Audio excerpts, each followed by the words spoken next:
Sadakta mtazamaji, natumai mzima afya popote pale ulipo. Karibu kwenye taarifa za mbiu ya KTN, ni kujuzi yaliyobuka na kugonga vichwa vya habari. Jina langu ni Hadia Mwasiwa na kusiwa andamani nami kuanzia sasa hadi tamati. Na moja kwa moja tukingwananga, tunaanza na taarifa inayoingia meza yetu ya habari, ambapo mgomo wa marubani umeingia siku ya 3 hii leo baada ya kuanza siku ya Jumamosi. Mchana wa leo muungano wa marubani hao wamesema kwamba wapo tayari kuketi meza moja na afisa mkuu mtendaji wa shirika la ndege la Kenya Airways endapo kikao hicho kitakuwa na maafisa wakuu wa vyama vingine vya maslahi ya wafanyikazi. Marubani hao wametaja kuketi na vyama vya KOTU, chama cha wanasheria nchini LSK na muungano wa waajiri ili kutafuta suluhu kwenye mgomo huo unaoshuhudiwa. Hizi ni taarifa tulizopokea muda mfupi katika chumba chetu cha habari.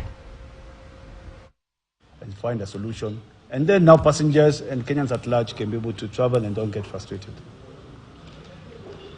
The last one, please. So if I got the first one, basically I think it's not the correct. Now schedules and their flights that are exiting.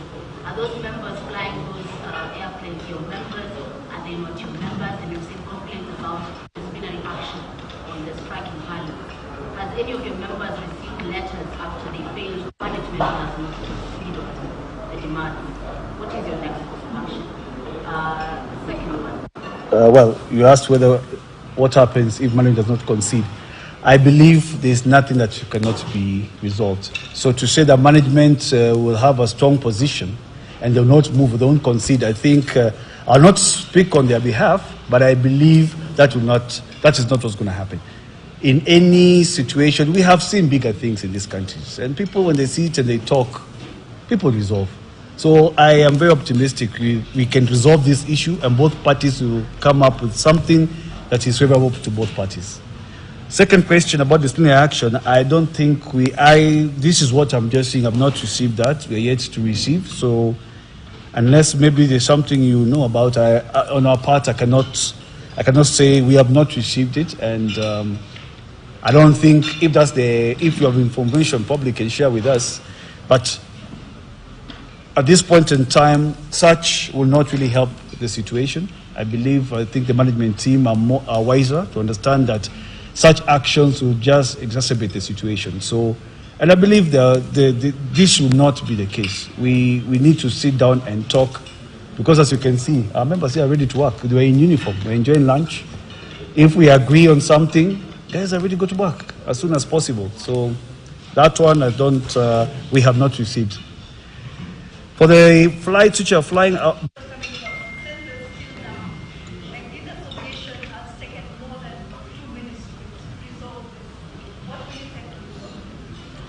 I'm telling you, we are ready, because it's not about how many ministries. All we are saying is, if the art of negotiation is to come and sit, be open-minded and in good faith. We are not the stumbling block. As we're saying, we are ready to negotiate.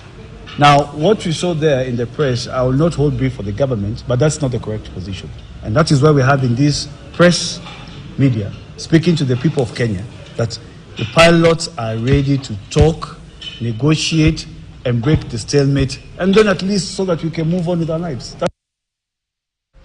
Na tukisalia kwenye taarifa hiyo, afisa mkuu mtendaji wa shirika la ndege la KQ Alan Kilavuka amesema mgomo unaoendelea wa marubani wa shirika hilo la ndege ni kutokana na pesa wanazodai. Akizungumza mapema leo kwenye kituo cha redio cha Spice FM, Kilavuka ameongeza kusema kuwa wafanyikazi wengine wa shirika wamekubali kusubiri na sasa wanajadiliana na muungano wa marubani kusubiri pia. Amekiri kuwa shirika la ndege la KQ limekuwa likipokea pesa kutoka kwa serikali kufadhili shughuli zake na kwamba sasa hawawezi kuendelea kufanya hivi. When we were negotiating for pay cuts during COVID, originally we had requested our staff and the unions that let's take pay cuts because company has no revenue. Okay, we spoke and so they said no, we cannot take pay cuts. What we'd like you to do is, yes, reduce our salaries, but then we defer that amount. So it's deferred payment. It's deferred payment. Okay, there is no other airline and I think no other company which did that. Okay, now we are telling them. So when you were talking about some people taking home 60% of their original pay? Was it there was 80% for management, going all the way graduated up to, was it 30%? Yes. So that was all deferred? Yes. It was not a pay cut? No. You were to pay at a later date? Yes. Okay. Right? Yeah. Mm-hmm. So that's what we are paying back right now. Okay? And in place of that, so we cannot pay that and the Provident Fund at the same time. That's what we've told them. Actually, employees pushed us, rightly so, pushed us to start paying the deferred pay. Because they said, the economy is in dire states, we don't have money, so please pay us the deferred pay. Said, okay, fine. So we started paying the deferred pay. Employees were happy. Said, give us time, let us finish paying this deferred pay before we start resuming the Provident Fund. But no, the union officials are saying, pay us everything. And I'm asking them, where do we get the money to pay you everything? This money has to come from somewhere, either from operations or from, I dare say, taxpayers. I don't have the right conscience to go back and say, please give us money so we can pay a Provident Fund. Yet we are paying deferred pay.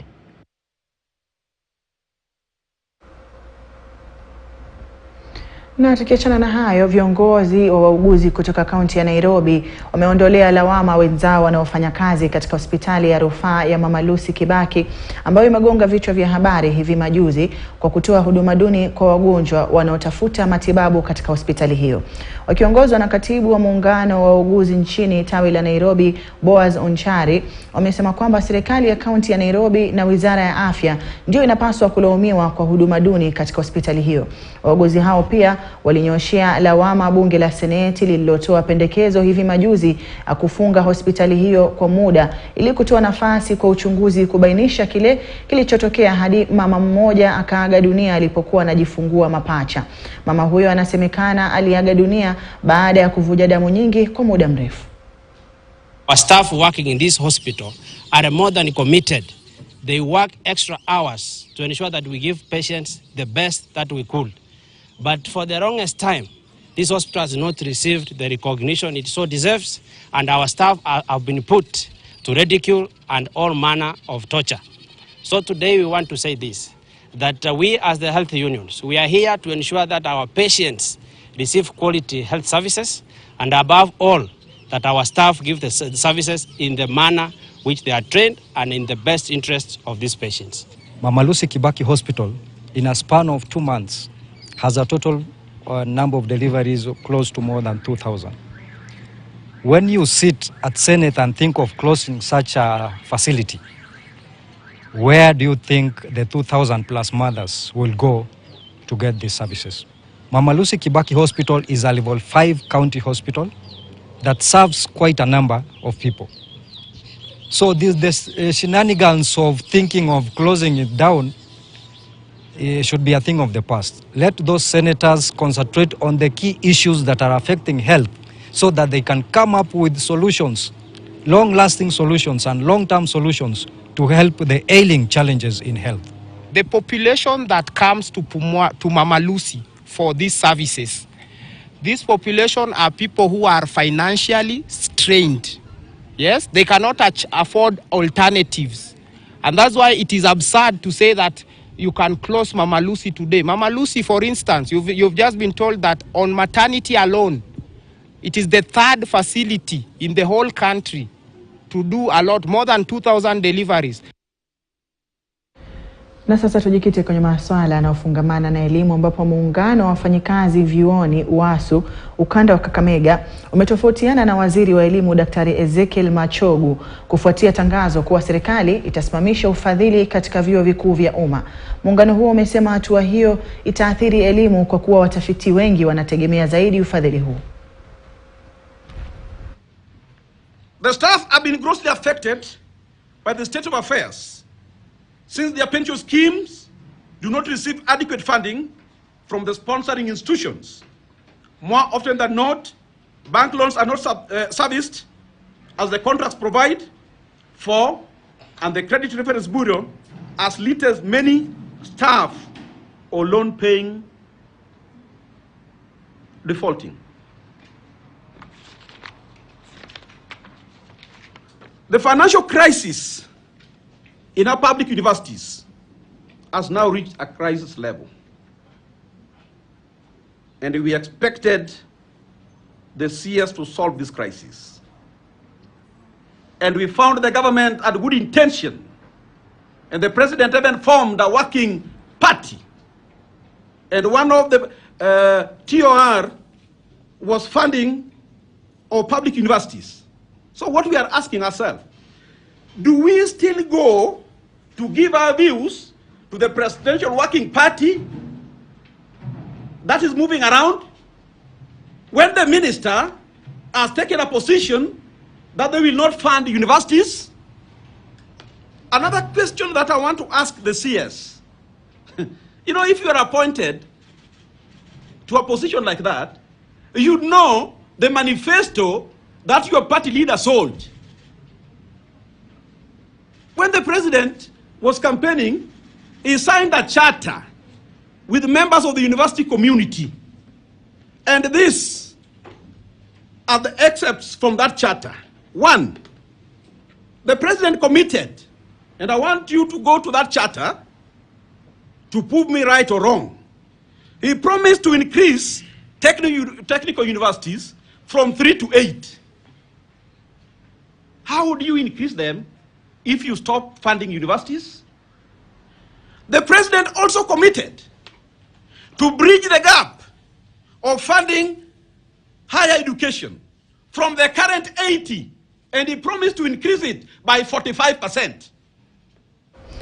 Tukisalia kwenye masuala yanayofungamana na elimu, vikao maalum vinavyoendeshwa na jopo lililoteuliwa na Rais William Ruto kukusanya maoni ya Wakenya kuhusu sekta ya elimu, hii leo vimeshuhudia baadhi ya wadau wa sekta ya elimu kutaka mtaala huo kufanyiwa marekebisho, kama vile kubadili jina kutoka kwa junior secondary hadi senior primary, kando na wanafunzi wa kiwango hicho kusomea katika shule za msingi wala sio za upili. Wakilishi wa wadau kutoka vyama vya KUPPET, NAT, walimu wakuu na shule za kibinafsi aidha wamesema japo mwanzo wa mtaala wenyewe ulikuwa mbovu, marekebisho kama vile miundo msingi bora itafanya urekebike. A junior secondary school without any tangible facility in those institutions, without any human resource structure in those institutions. We will support the change in the system from CBC to CBE. Notice the difference. CBC to CBE, where CBE is competence-based education, not curriculum. We concur with all that I've said about domiciling junior primary into the primary system.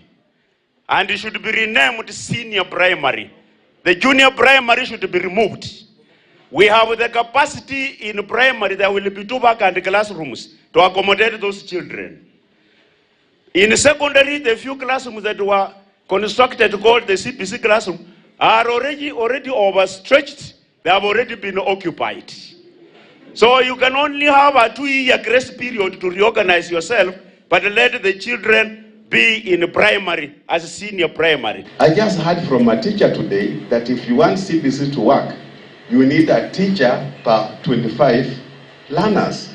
Because you find one of the, and you know when people are in Nairobi, they don't know how a village school looks like. Ni siku ya pili baada ya kufunguliwa rasmi kwa kongamano la kimataifa la mkutano unaojadili athari za mabadiliko ya tabia nchi huko Sharm el-Sheikh, vikao tofauti vikiwa vimeendelea baina ya mataifa wanachama. Kenya inawasilishwa na kiongozi wa taifa Rais William Ruto, ambaye alipeana hotuba yake kuhusiana na uzito wa changamoto za mabadiliko ya tabia nchi miongoni mwa mataifa ya bara Afrika. Kwa taarifa zaidi tunaungana moja kwa moja na mwanahabari mwenzangu Suleiman Yeri akiwa huko Sharm el-Sheikh, Misri, aweze kutujuza mkutano wa leo. Yeri, ulikuwa unahusiana na nini kwenye kongamano la COP27?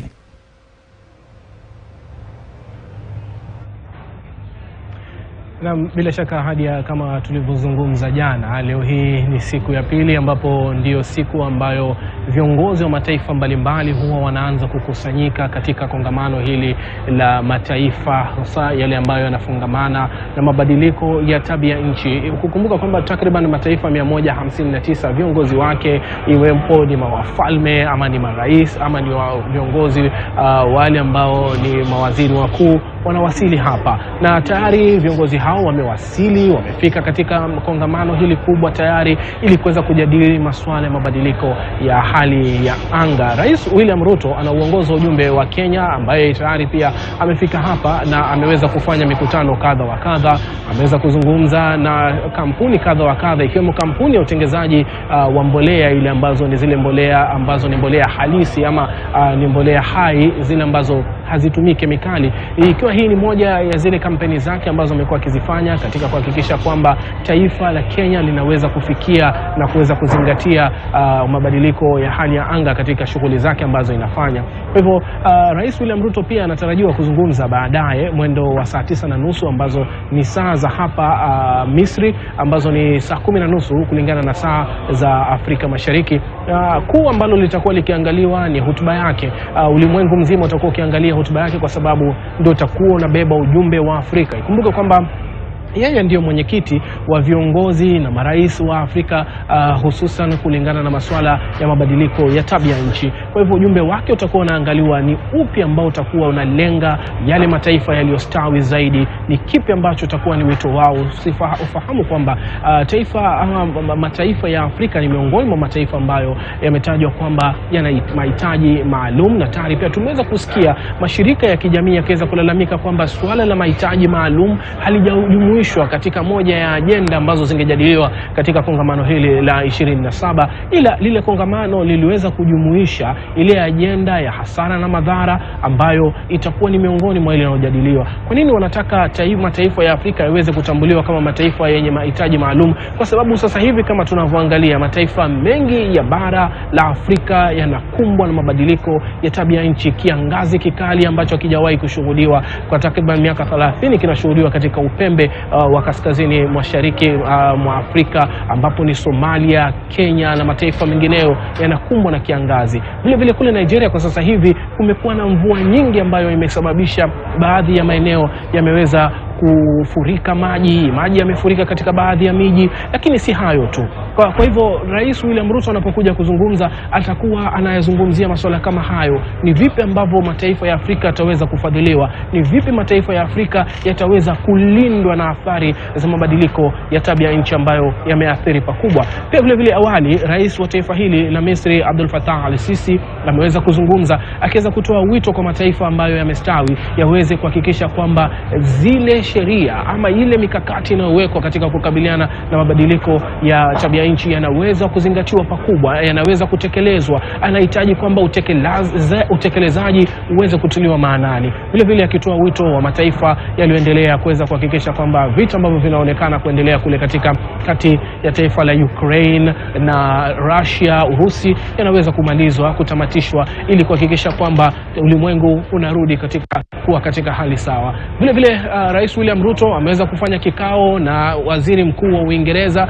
katika kikao ambacho kilikuwa cha faragha, ambako hatujaweza kufahamu ni kipi ambacho kimezungumzwa pale, hususan kulingana na masuala haya ambayo yanaendelea hapa kwa sasa hivi. Lakini tutakuwa tunafuatilia kwa kina kuweza kuona hiyo hotuba yake ambayo inakuja labda katika mwendo wa dakika 10-20 zinazokuja baadaye, kwa sababu sasa hivi wameenda kwenye pumziko fupi. Watakaporudi tutakuja kusikia ni kipi ambacho ujumbe wake Rais William Ruto umebeba, kwa sababu atakapotoa ujumbe wa Afrika pia atakuwa anatoa ujumbe wa Kenya. Ukumbuke kwamba tayari ameshatoa ahadi tele za kutaka kuongeza kiwango cha misitu katika taifa la Kenya kufikia mwaka 2030, tufikie angalau 30%, ambayo ndio miongoni mwa malengo yaliyowekwa katika mkataba ule wa Paris kule, kwamba mataifa yaweze kufikia kiwango kikubwa cha misitu ili kuweza kuhakikisha kwamba tunaweza kutengeneza ile hewa safi na kuweza kurudisha kile kiwango cha ile lea ambayo imeweza kuharibika kwa sababu ambayo ndio inafanya kuwa na joto jingi katika ulimwengu.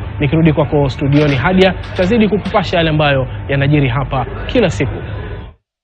Shukran mwenzangu Suleiman Nyere kitujia moja kwa moja kutoka Misri kule Sharm el-Sheikh ambako kunaendelea lile kongamano la COP27 linalojumuisha zaidi ya mataifa wanachama 159 na tutakuwa tunatarajia pia vile vile kiongozi wa taifa hili Rais William Ruto kupiana hotuba yake. Tutakuwa tunakujuza hapo baadaye ni yapi ambayo yamezungumziwa punde tu atakapopeana hotuba yake watakaporudi kutoka mapumziko kama alivyosema Yeri. Lakini kwa sasa tuzamia hili ambapo kiongozi wa chama cha Safina ambaye aliwahi kuwa mgombea wa urais Jimmy Wanjigi amekashifu serikali ya Kenya Kwanza akidai kuwa hawafai kuongezea Wakenya mzigo wa ushuru.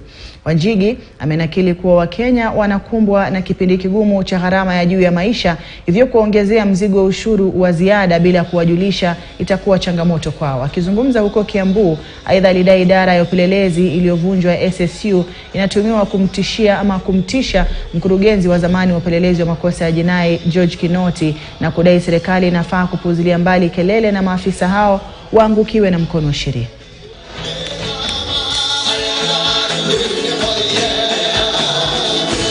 So I want to assure you, the people of Kiambu, that we have decided we are going to work for the people of this county without looking back, without fear, but also to ensure that things are done and done right. We are going to upscale. We are going to improve this town of Kiambu. Ukitembea pa Kiambu hutajua kama uko Kiambu. Nikiingia urais wa Kenya, I want to assure you of one thing. You get through children, I reduce tax. You get 4 children, I reduce tax again. You get 5, I reduce tena. Ukifika 6, no tax. And that is the way things are. Because we are doing God's work. Why do you tax people when they are doing God's work? Wasamaria wema wamepaza sauti zao kuhusu wakazi wa kaunti ya Kajiado, hususan wanaotoka maeneo ya mashambani wanaokula mifugo iliyofariki katika kupambana na makali ya njaa. Katika baadhi ya sehemu za kaunti ya Kajiado na hata maeneo jirani, mifugo wengi wameripotiwa kuuawa kutokana na baa la njaa, huku mifugo waliosalia wakiwa na hali mbaya na afya yao ikiwa hawawezi kuwa na nguvu za kusimama. Wafanyabiashara wa mifugo wamepunguza bei ya mifugo kutokana na wanyama wengi kufariki. Aidha, wenyeji wanasema misaada ya vyakula kutoka kwa serikali na kaunti haitoshelezi uhitaji wa familia nyingi zinazoathiriwa na baa la njaa.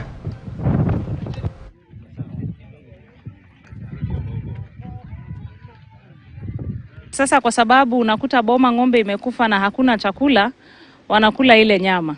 Na ile nyama pia ina madhara yake, maana huenda ikawa hiyo ng'ombe ilikuwa gonjwa na ikafa.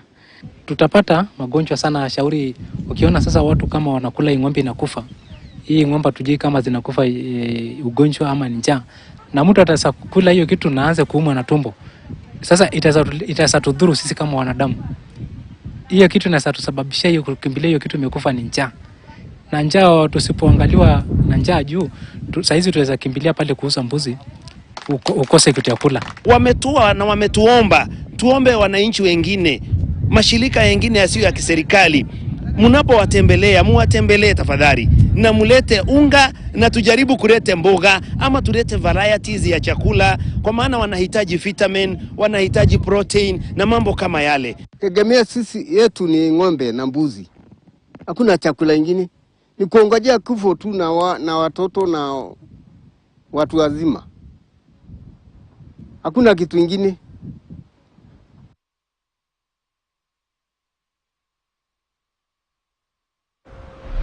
Na huko Pwani, shirika la Kenya Red Cross limezindua mpango wa kununua mifugo ambao wameathirika kutokana na ukame katika kaunti ya Kilifi ili kuwapa lishe familia ambazo zimeathiriwa sana na janga la ukame.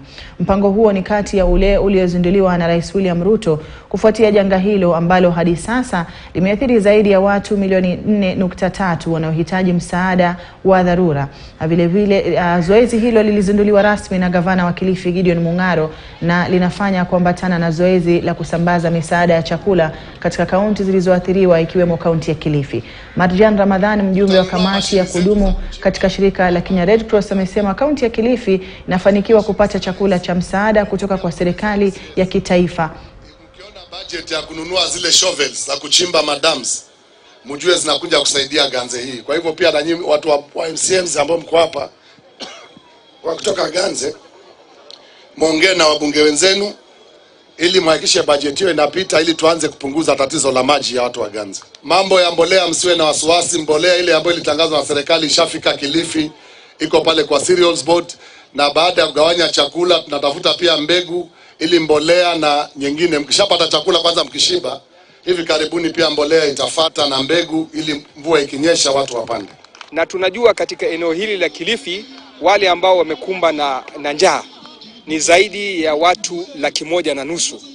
Kwa hivi tunawaomba wafadhili wetu ambao wanapitia Red Cross, wafadhili wa humu nchini, wafadhili wa kimataifa, wafadhili wa mashirika mbalimbali, serikali kuu la taifa na maserikali yote ya county, tushirikiane ili kupunguza janga hili la njaa ambayo inakumba wananchi wetu wote.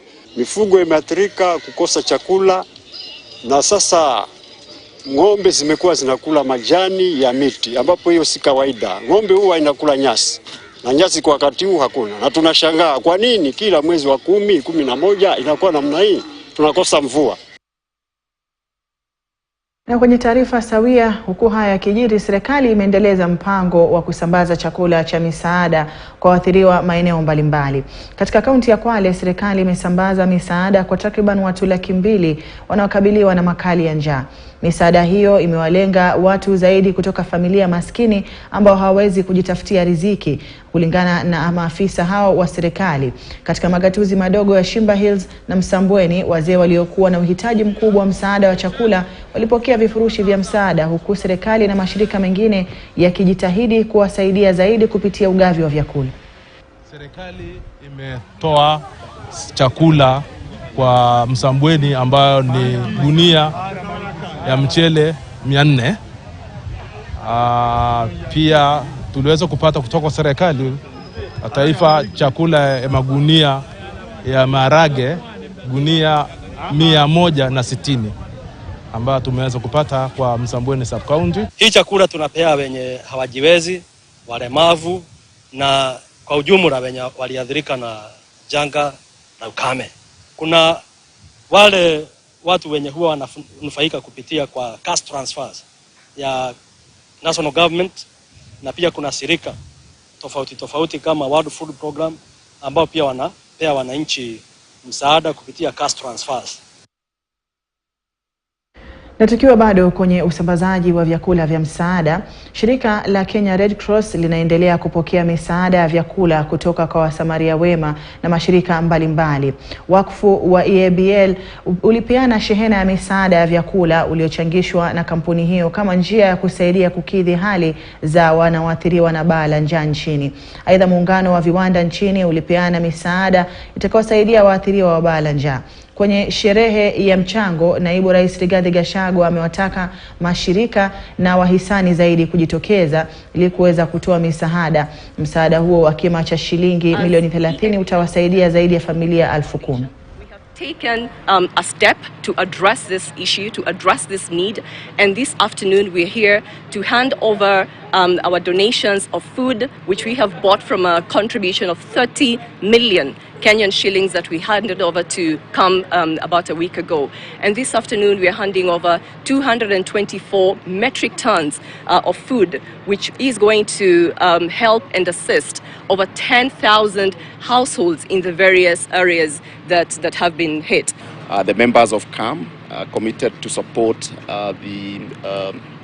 the drought intervention by contributing over 100 million shillings. But today here we are handing over 224 metric tons of food to the Kenya Red Cross Society. And this is the food that will benefit over 10,000 households. And we're very happy because EABL Foundation has been able to come through on this very quickly. This is an effort for the last 2 weeks. and we also call upon all the other members to come on board and contribute more. Thank you to many others who have been donating, and we really want to say that let us not stop, because we need to sustain this support, because we will need to really reach out to the different communities for a few more months to come until we have hopefully some rains, and that people can begin to grow their food, and those who have lost livestock can be able to restock. Huku taifa likizidi kupambana na makali ya ukame, ukeketaji wa mtoto wa kike bado ni kizingiti kikuu cha maendeleo katika jamii nyingi nchini.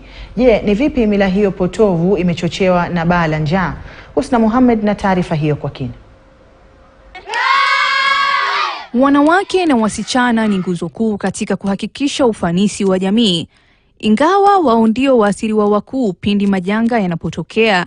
Mathalan, Veronica Leakono, mkazi wa kijiji cha Ngweta, kaunti ya Samburu, hana matumaini ya kesho njema, kwani hakumbuki ni lini mwisho alikula milo 3 kwa siku. Tuko na shida ya maji. Tunaenda kilomita karibu 4. Kwa sababu hata ukibeba mtungi ni shida hata. Kwa sababu maji ni msito. Na unabeba kwa mbali na unaenda tena mbali. Maji ni kitu ambayo inasaidia watu, hata watoto ya shule. Sasa watoto anangoja ulete hiyo maji ndio hawa aoge aende shule. Leakono ambaye ni mama wa watoto 5 amepoteza zaidi ya ng'ombe 4 walioangamia kutokana na makali ya njaa. Kaunti ya Samburu ina zaidi ya miezi 5 haipati mvua, hali inayosababisha kukauka kwa kila kitu, si maji na lishe. Zote ni nadra katika kaunti hii. Ukiona saa hii hatuna hata mboga, ni hiyo shida ya maji. We are also looking at the livestock also being one of the key drivers in terms of livelihood, also accessing water at those particular water points. Kuhamahama kwa wafugaji ili kutafuta lishe kwa mifugo wao imeathiri pakubwa wanafunzi. Wasikumbuke ni lini mwisho walihudhuria shule katika muhula huu, na kuwaweka mdomoni mwa mila potovu, wasijue pa kukimbilia. Kinyume na hapo awali ambapo shule nyingi zilitumika kama hifadhi za wasichana dhidi ya ukeketaji. Kwa mujibu wa ripoti ya mamlaka ya kitaifa ya kuangazia ukame, inasema ukame umevuruga usambazaji wa chakula na maji, hivyo kuchochea utapiamlo, kuongezeka kwa migogoro ya kijamii na kikabila, na hata kuzidi kwa kesi za dhuluma za kijinsia. Idadi ya watu wanaohitaji msaada nchini ikifika milioni 4.35, ambayo ni idadi kubwa inayotamausha. Kaunti ya Samburu ni miongoni mwa kaunti zilizoathirika pakubwa na ukame. During drought season, you find that the most affected are the women and girls. As Kenya Red Cross, we are trying to provide relief support through provision of cash voucher assistance, and so far we have been able to reach 2,700 households. Samburu ni mojawapo ya kaunti ambazo ukeketaji wa wasichana bado hufanyika, ikiongoza kwa 86% ya visa vya ukeketaji. Hii ni kulingana na ripoti ya utafiti wa afya nchini Kenya mnamo mwaka 2014. Makali ya ukame ikitishia kufuta maendeleo yaliyofanyika juzi kwa kupunguza visa vya ukeketaji pamoja na visa vya dhuluma za kijinsia katika kaunti hiyo. We are now working together with elders, but also younger boys to socialize them. And also young people. We have launched the Youth Anti-FGM Network Kenya chapter in Samburu County so that the young people in the universities can also be engaged. Huku wanawake wa Samburu vijijini wakijitolea na kusimama imara dhidi ya ukeketaji na mila potovu zinazowakandamiza. Kutana na Reina Lelisit, mkazi wa kijiji cha Nguroto ambaye alikuwa mkeketaji hapo mbeleni, ila sasa yumbele kupinga tendo hilo la kidhuluma. Yauri wakati sisi naenda kanisa naona hakuna kitu mbaya kama tunasikiza mambo ya Mungu. Shauri Mungu umeunda mtu na hakuna bali anasema kata. Hiyo sisi nasema mimi nimeingia kanisa, mimi sitaki. Naenda Mungu na lisha mimi. Licha ya msukumo huo, wanawake hapa wanathibitisha hali inazidi kudorora kutokana na utovu wa usalama uliochochewa na vita vya kijamii. Watu kama Red Cross walikuwa wanatusaidia kutuletea hata chakula. Sasa hivi wameogopa kuja huko. Sasa hiyo insecurity imeleta shida mingi sana. Sasa unakuta hata vitu mingi zimepanda bei. Katika kituo cha Sisters of Mary Immaculate Rescue Center, hali ni mbaya. Kituo hicho chenye uwezo wa kusaidia wasichana 70, idadi imezidi na kufikia 78, huku wengine bado wakizidi kumiminika, wakitoroka ukatili na dhuluma za kijinsia iliyoko majumbani mwao.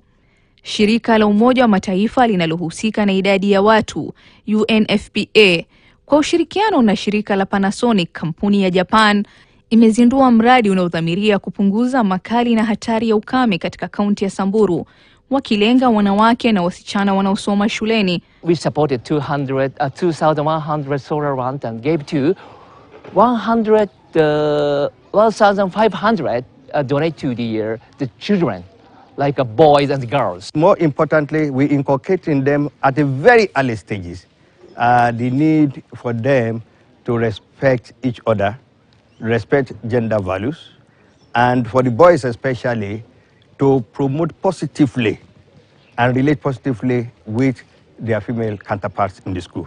Aidha, shirika la shanga nchini pamoja na shirika la UNFPA wanawafunza wanawake vyanzo mbadala vya hela, utengenezaji wa shanga ukiwa mojawapo wa mafunzo hayo. The Shanga initiative is focusing on putting the work of these women in a digital platform. Of course, by using the e-commerce. They are going to have their e-commerce platforms and they will sell their products. Umeme ni rasilimali iliyonadra katika kaunti ya Samburu, huku 5.8% pekee ndio walio na kawi. Hivyo taa zinazotumia nishati ya jua ni afueni katika jamii hii, huku wakitarajia mwanga huo utapunguza visa vya ukeketaji na ndoa za mapema kwa watoto wa kike, kwani watoto wataweza kusoma hadi usiku na kutoa matokeo bora itakayowapa msukumo wa kuendelea na masomo ya kiwango cha juu. Target itself to make an opportunity for education, health and income increase. Licha ya kuwepo kwa kampeni mbalimbali dhidi ya ukeketaji wa mtoto wa kike, bado kuna haja ya kuimarisha miundo msingi yote yanamzunguka mtoto huyo ili kuwepo na suluhu endelevu itakayoimarisha na kupunguza uwepo wa visa hivyo. Husna Mohamed, KTN News. Waya dingine, waya jogini ma.